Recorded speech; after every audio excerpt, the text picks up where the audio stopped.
नमस्ते विद्यार्थीगण, कैसे हैं आप सभी। उम्मीद है सभी लोग ठीक होंगे।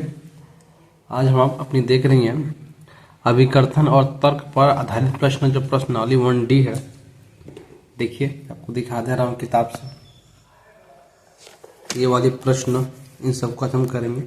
और स्वास्थ्य हालांकि अभी ठीक नहीं होने के कारण मैंने इसको पहले ही लिख लिया है ताकि मैं समझा सकूँ बस।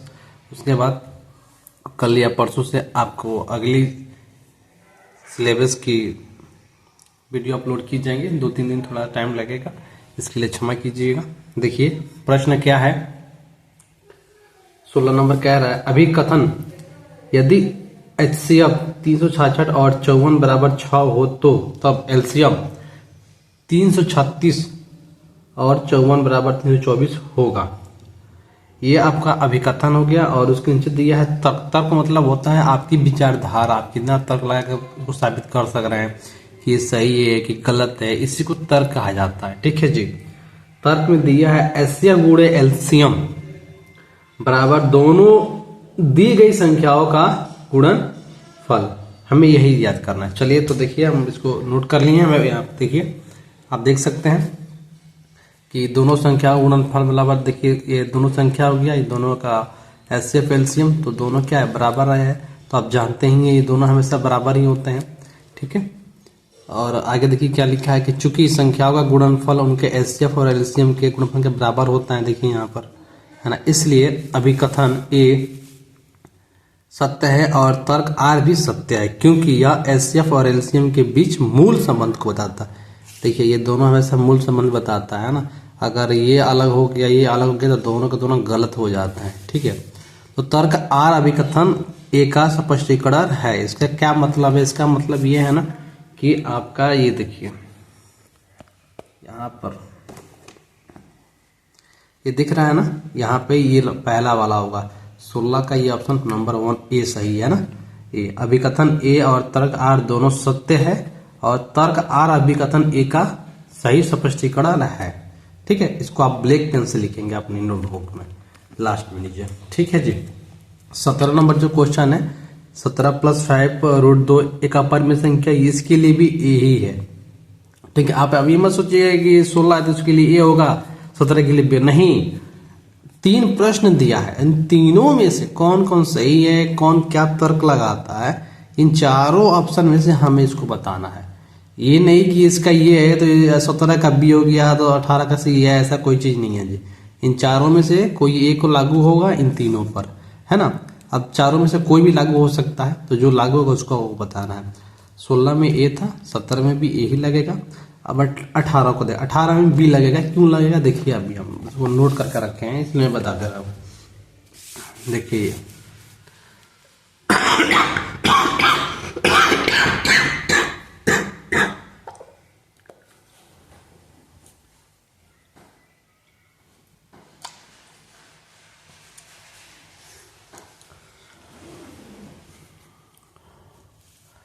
18 में देखिए जी, दिया गया है दो संख्याओं का गुणनफल 5780 है और उनका मौसर 17 है। तो हम जानते हैं, देखिए ये रहा आपका, ये 17 HCF, बजाओ मत, बहुत मार के पाओ। HCF गुणे LCM कितना है, 5780। तो HCF 17, तो LCM निकाल लेंगे। LCM निकालना आपको भी आता है जी, बहुत ही इजी है।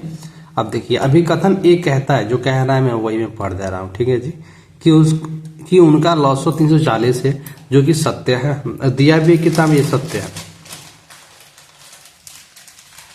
तर्क R कहता है कि मौसा हमेशा लॉसो का गुणनखंड है ना। यह भी सत्य। मौसा का गुणनखंड क्या होता है, लॉसो ही होता है, क्योंकि LCM हमेशा HCF से विभाज्य होता है। ठीक है। हालांकि दोनों कथन सत्य हैं। तर्क R सीधे तौर पर यह सही या नहीं बताता कि अभिकथन A में दी गई विशेष संख्याओं के लिए LCM 340 क्यों है। इसका मतलब यह है ना कि किताब में जो 340 दिया है ना LCM, वो क्यों दिया है, कहाँ से दिया है, उसने इसको मेंशन नहीं किया है। उसने ये नहीं कहा कि दो संख्या को गुणा करने के बाद आया है, चाहे यहाँ से आया है ना, वही मेंशन किताब में नहीं किया, इसलिए यह असत्य हो रहा है। अभिकथन A की पुष्टि HCF गुणे LCM सूत्र से होती है ना, तभी ना इसकी पुष्टि होती है, ना कि केवल इस तथ्य से कि HCF LCM का एक गुणनखंड है ना जी। तो इसका क्या हो जाएगा बी। अभिकथन ए और तर्क आर दोनों सत्य हैं, परंतु आर अभिकथन ए का सही स्पष्टीकरण क्या है, नहीं है। ठीक है जी, तो इसके लिए बी ऑप्शन आपका सही होगा। अगला जो आपका प्रश्न है वो उसको देखिए। आपका अगला प्रश्न यही है, प्रकरण पर आधारित प्रश्न। इस क्वेश्चन को भाई मार्क आउट कर लीजिए यार प्लीज, मैं आपसे निवेदन करता हूँ, हाथ जोड़ के विनती करता हूँ ना, इसको मार्क आउट कर लीजिए। ये मोस्ट इंपोर्टेंट क्वेश्चन है। देखिए 1 2 3 4 5 है, ये प्रश्न आ सकता है पेपर में, 5 क्वेश्चन दे सकता है, कोई डिटेल नहीं है, दे सकता है, बहुत बढ़िया इसको बनाया है ना। एक शैक्षिक संगठन द्वारा एक संगोष्ठी आयोजित की जा रही है जिसमें विभिन्न विषयों को शिक्षक शिक्षिकाएं भाग लेंगे। हिंदी, अंग्रेजी और गणित के प्रतिभागियों की संख्या 60, 84, 108 है। हिंदी की 60 है, अंग्रेजी की 84 और गणित की 108 है। निम्नलिखित प्रश्नों के सही विकल्प पढ़कर चयन करना है, मतलब पढ़ के इसको सही उत्तर देना है। ठीक है जी, चलिए। कह रहा है पहला प्रश्न है 19 नंबर, प्रत्येक के कमरे में समान संख्या में प्रतिभागियों को बैठाया जाता है। यानी कि अलग अलग कमरा है और सारे कमरे में हर विषय के अलग अलग प्रतिभागियों को बैठाया जाता है ना, और वो एक ही विषय के हों, एक ही विषय नहीं गए तो हिंदी के होंगे, या तो मैथ के, या तो गणित के। इसलिए प्रत्येक के कमरे की प्रतिभागियों की अधिकतम संख्या कितनी होगी, इसका क्या मतलब है, हर विषय के अलग अलग टीचरों को बैठाया जा रहा है अलग अलग कमरे में, तो सबकी अधिकतम संख्या कितनी, मैक्सिमम संख्या कितनी होगी। मैक्सिमम निकालने के न्यूनतम यानी कि एचसीएफ निकालना पड़ेगा, मैंने आपको पहले ही बता रखा है जी। ठीक है, यहाँ पर देखिए मैंने भी निकाल रखा है, यहाँ पे किताब फट जाएगा जी। ये रहा प्रत्येक के कमरे की प्रतिभागियों की अधिकतम संख्या, चूंकि प्रत्येक कमरे में प्रतिभागियों की संख्या समान होगी, है ना, समान होनी चाहिए और वे एक ही विषय के होने चाहिए। हमें 60, 84 और 108 का एचसीएफ ज्ञात करना होगा, तो कितना होगा एचसीएफ, कितना होगा 12। 12 कैसे, 12 25 60 और 12 84 और 12 9 108, इसलिए एचसीएफ कितना हो गया 12 होगा। ठीक है, आवश्यक कमरों की संख्या, देखिए कमरों की संख्या दिया है, तो एक बात बताइए, जब कमरों की संख्या नहीं दिया है तो मान लीजिए अगर 60 व्यक्ति बैठे हैं कमरे में, कितने 60 लोग हैं, तो 60 लोग हैं और इनका न्यूनतम संख्या एक कमरे में 12 बैठ रहे हैं, कितने 12, तो कितने कमरे होंगे, तो 12 में जब 60 में 12 का भाग देंगे तो निकल नहीं जाएगा जी, कितना आएगा 5, यहाँ देखिए 5 निकला है, फिर इसी से 84 में भाग दीजिएगा तो निकल जाएगा। तो यहाँ कितना, हिंदी कितने 5 कमरे चाहिए, अंग्रेजी के लिए 7 और मैथ के लिए 9, कुल कमरों की संख्या कितनी हुई 5 7 9 बराबर कितना हो गया 21, कितना 21, कितना हो जाएगा जी 21, तो कुल कमरों की संख्या कितनी हो गई 21, है ना। अब क्या कह रहा था, हिंदी की संख्याओं के घातांकों का योगफल, हिंदी का मैंने फैक्टर कर दे, घातांक क्या होता है उसको ऊपर वाला देखिए, 2 के पावर 2, 3 के पावर 1 और 1 के पावर 1, कितना हो गया 2 1 1, कितना हो जाएगा 4, कितना हो जाएगा 4 जी। ठीक है, अब देखिए अगला 22 नंबर क्या कह रहा है, 22 नंबर कह रहा है हिंदी, अंग्रेजी और गणित के प्रतिभागियों की न्यूनतम संख्या, न्यूनतम मतलब एलसीएम। ठीक है जी, तीनों का न्यूनतम यही होता है ना, तो इसका न्यूनतम देखिए निकाल लिया है मैंने यहाँ पर, न्यूनतम एलसीएम 60, 84 और 108 का न्यूनतम मतलब सबसे कम। अब इसको क्यों निकालें हम, एलसीएम क्यों निकालें, न्यूनतम मतलब तो कम होता है, यानी कि एलसीएम निकालना चाहिए, लेकिन देखो जी यहाँ पर क्या ना, देखो यहाँ इसका आप देख रहे हैं, ये विकल्प देख रहे हैं जी, इसलिए एलसीएम निकाले हैं। ठीक है, चलिए और क्या कह रहा है, गणित के प्रतिभागियों की उनकी अभाज्य संख्याओं गुणनफल सदस्य के रूप में होता है, यानी गणित का फैक्टर कर दीजिए और उसको फैक्टर करके लिख देना है। जो आप देखिए 2 के पावर 2 और 3 के पावर 3, है ना, 2 का 4 हो गया, 3 27 27 चौके 108 होता है। ठीक है जी, और अभ्यास प्रश्नावली 1A में 21 22 कुछ क्वेश्चन छूटी हैं, उसको भी हम इसी में देख लेंगे। यहाँ पर देखिए वहां पे भी तर्क वाली ही बातें थी। ठीक है, तो प्रश्न में आपको दिखा दे रहा हूं, उसके बाद सवाल कराएंगे।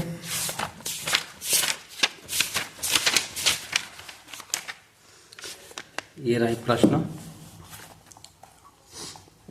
यदि संख्या q अभाज्य गुणखंडित है जो 3 का स्क्वायर गुणे 7 का स्क्वायर गुणे b के रूप की है, जहां 3 और 7 के अतिरिक्त बी एक अभाज्य संख्या है ना। तो इसका ये तर्क बताना है और अभिकथन भी बताना है, और उसके बाद ये प्रकरण पर आधारित प्रश्न, सेम उसी टाइप का ये भी प्रश्न है, इसको भी हम सॉल्व करेंगे इसमें। ठीक है जी, चलिए देखिए मैंने इसको पहले ही टाइप कर लिया है। देखिए तर्क आर की जांच हम कर रहे हैं। 3 का स्क्वायर कितना 9 और 7 का स्क्वायर 49, दोनों विषम है। भाई 9 विषम संख्या है कि नहीं है, 7 विषम संख्या है, इसलिए उनका गुणनफल यानी कि इन दोनों को अगर गुणा करेंगे तो विषम ही संख्या मिलेगी, है ना जी। तो तर्क आर क्या हो गया, सत्य हो गया, गुणा करने में विषम संख्या मिल गया। अभिकथन ए की हम जांच कर रहे हैं। क्यू का मान बी पर निर्भर करता है, ठीक है, क्यू का मान हम क्या मानते हैं ना, वो बी पर ही निर्भर करता है। यदि मान लीजिए बी बराबर 2 मानते हैं, क्या 2, जो एक अभाज्य संख्या है, तो क्यू सम हो जाएगा, क्या हो जाएगा, सम हो जाएगा, क्योंकि 2 सम संख्या हो जाता है ना। क्योंकि प्रश्न में ये नहीं कहा गया है कि B not equal to 2, B को मैंने, इसका मतलब बी के मान यहाँ पर 2 हमको नहीं मानना, ये क्वेश्चन में नहीं कहा गया है, ठीक है जी। तो क्यू हमेशा विषम संख्या होगा, यह कहना गलत है, अतः अभिकथन ए असत्य है, सही विकल्प डी इसमें दिया होगा विकल्प वो सही है। ए असत्य है परंतु आर सत्य है, ए असत्य है, यानी कि ए असत्य है परंतु आर क्या है, सत्य है। आपका विकल्प नंबर डी जो है वो क्या है, सही है। आप इसको फिर से एक बार पढ़िएगा तो आपको समझ में आ जाएगा जी, ठीक है। चलिए अब अगला हम प्रश्न देखते हैं। ये मुक्ता वाला जो प्रश्न है, इसमें देखिए मैं प्रश्न पहले पढ़ दे रहा हूं ताकि आपको समझ में आनी चाहिए।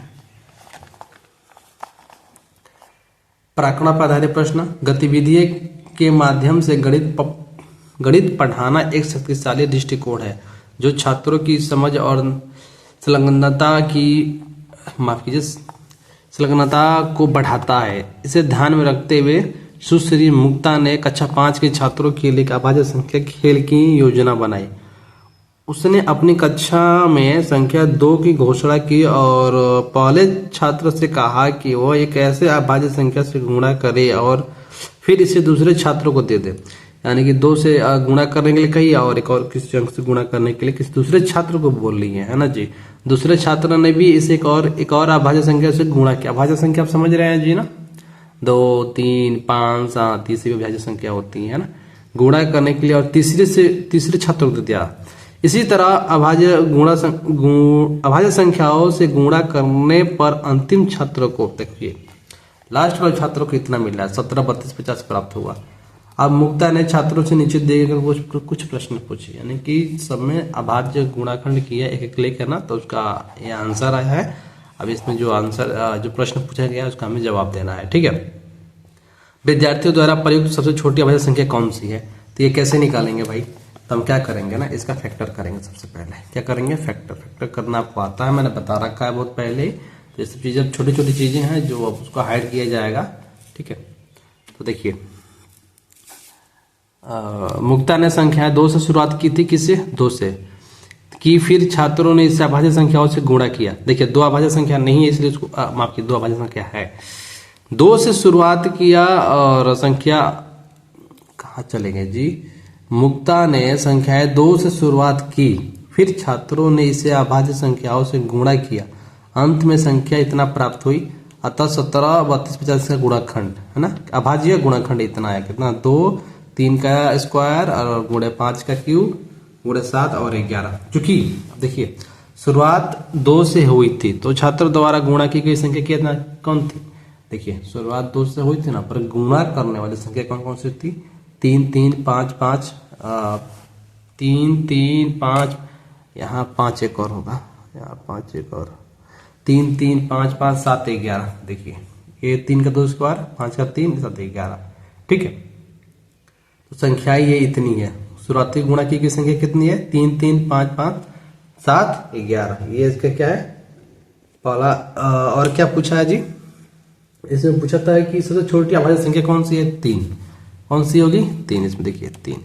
फिर क्या पूछा है, कक्षा में कितने विद्यार्थी हैं, कितने विद्यार्थी हैं, तो भाई विद्यार्थी, देखिए इसका जब हम फैक्टर किए थे तो विद्यार्थी कैसे पता चलेगा, क्यों भाई एक विद्यार्थी ने 3 को 2 बार गुणा किया, दूसरे विद्यार्थी ने 5 को 3 बार गुणा किया, तो घातांक यही तो है ऊपर वाला विद्यार्थी, 2 और 3, देखिए 2, 3, 5, 5, 1, 6, 7, ये देखिए 3 को 3 को 2 विद्यार्थियों ने गुणा किया है, 5 को 3 विद्यार्थियों ने, तो वही 2 3 1 कितना हो गया, 7 विद्यार्थी।